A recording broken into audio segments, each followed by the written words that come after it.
Kikawa is a political poem.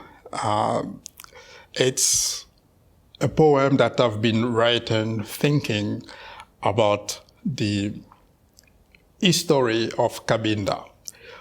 Cabinda is a small enclave that was supposed to be independent after 1974 when the Portuguese left Angola. But finally, Cabinda have been taken over by Angola as the bigger partner. So the question and the point that I raise in this poem is really to discuss the situation from a migrant perspective.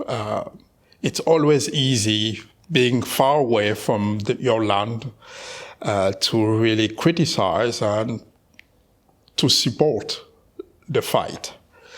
And this is also the responsibility of the writer, of the poet.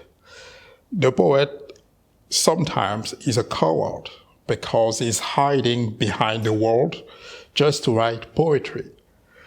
Because his words have no meaning. The poet is not a politician, an economist, or a fighter. He's very afraid of the fight of the gun. So what they have to do to raise the issue of discourse is just through poetry. And this is what it is all about in this poem, Kikawa.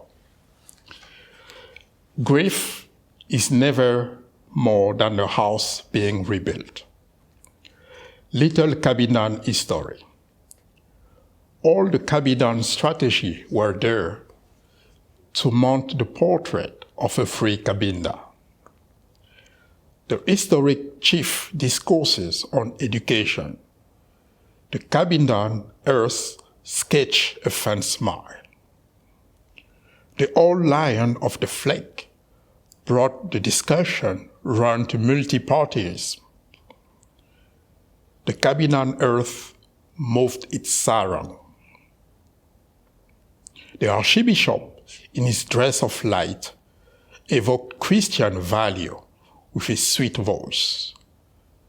The Cabindan earth discovered a heavy breast to feed the last child. The Cabindan earth represented a dumb woman who knew how to read beyond the fine walls. These men all dream of evening in Talatona. The Cabindan earth knew how to discern the clever eyes that dream of the casino of Sun City. The Cabindan earth, a little sad, recognized that they will go, all of them, one day, to dine in the tour ambient in Luanda. The Cabindan woman remained dumb. What's good talking to men without ears? She placed the teen child on the ground and left the house watched by the man. The design of the hips of the Cabindan woman recalled the man to their instinct. The rebellious flesh of the archbishop stirred. The archbishop looked into the void. The Cabindan woman went toward the ocean. She lay down on the beach and offered herself to the wave. Oceano came to join her. They made love offshore. They disappeared on their FPSO pass floor. 4 misshapen daughters were born of this union. Perpetua, the beautiful, Hortensia, the prude, Xenia, the religious, Acacia, the vicious.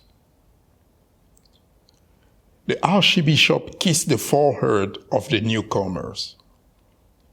The Cabindan earth opened its arm. The Cabindan earth put its sarong back on. The spirit of Choa went back to sleep. From these 4 new stomachs, a band of combatants was born. From the shadow of a calabash came the murmur of a songo. To fight for one liberty, without knowing what to do with one's liberty is a vain struggle.